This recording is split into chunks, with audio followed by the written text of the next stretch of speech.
Hello, hello, hello, you beautiful people. Welcome back to another video. We hope everybody's having a fantastic week and enjoying this amazing holiday season. If you are new to the channel, thank you. Thank you for subscribing. Welcome. My name is Jen from City Living with a Country Heart, and we bake. That is what we do here.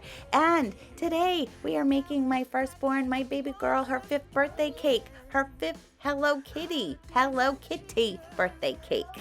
So what we're doing here is we are making a whipped white chocolate ganache. I have played around with this. I have researched this.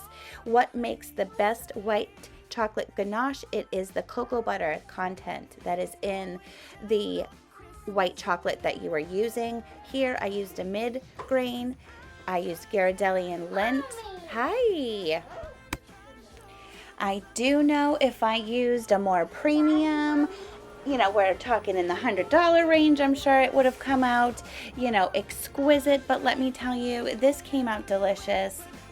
So what we used was 24 ounces of white chocolate to 8 ounces of heavy cream, 2 tablespoons of honey, and 1 teaspoon of vanilla. We melted that down. Now we're just pouring that into a flat dish, and then we're going to put saran wrap over top of that, but we're going to make sure that the saran wrap actually touches the chocolate so that it prevents a film from developing while your chocolate is cooling.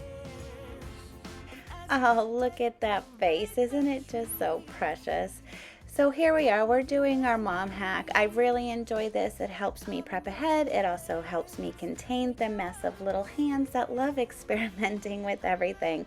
So what we did is we added in 1 3/4 of a cup of all-purpose flour, 1 3/4 of a cup of granulated sugar, 3/4 of a cup of natural cocoa powder. I will say I do prefer the Dutch processed cocoa powder, but we wanted to try this out. We gave it a go. And then 2 teaspoons of baking soda, 1 teaspoon of baking powder, 1 teaspoon of salt. We just shook it up and set it aside.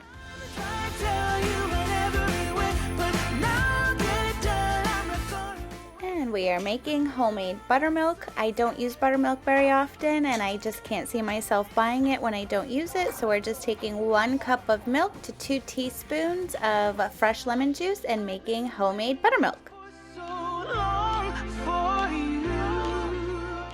And we are on to the fun part now. We're going to start making this cake. We're going to combine our wet ingredients with our dry ingredients, but first we are going to cream together a 1/2 cup of melted coconut oil, 2 room temperature eggs, and 1 teaspoon of vanilla extract. You think I would have learned my lesson of not cracking eggs in a bowl? Why do I do this to myself? I don't know, but I promise you're probably going to see it again. It is what it is. So now we're adding in our 1 cup of warm buttermilk, and then we're going to add in our dry ingredients. Once we get our dry ingredients mixed in, we're going to add in a cup of very, very hot water. You also could add a cup of coffee, a cup of hot coffee if you wanted to. You could also add in some espresso powder, really give this some flavor. I did choose not to.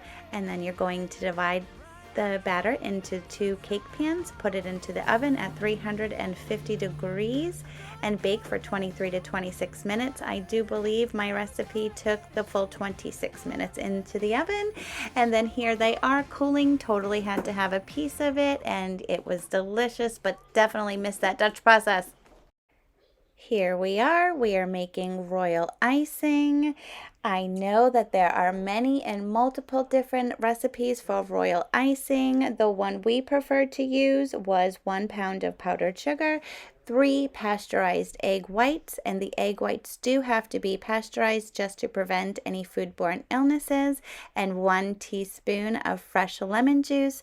And then we mix that all up until we got these wonderful, lovely, beautiful, glistening white peaks. And because I was making this royal icing ahead of time, I just placed it into an airtight container and put it into the refrigerator until we were ready to use it. And we are back to our white chocolate ganache. So here it is after it has set. And I believe this was the next day. I think it was the next day. So we just put it into our stand-up mixer, and we're just going to mix that until the color turns from that yellowy color to a nice, beautiful, bright white. And it is a pipeable consistency, and here it is, and it looks so delicious, and it tastes so good too. And here we are. It is definitely the next day. I have made myself a little station, made sure I got myself some coffee. I went ahead and made a cream cheese frosting just to place all over the cake. You can see me here. I totally did a cheat and got raspberry jam for a filling for the cake.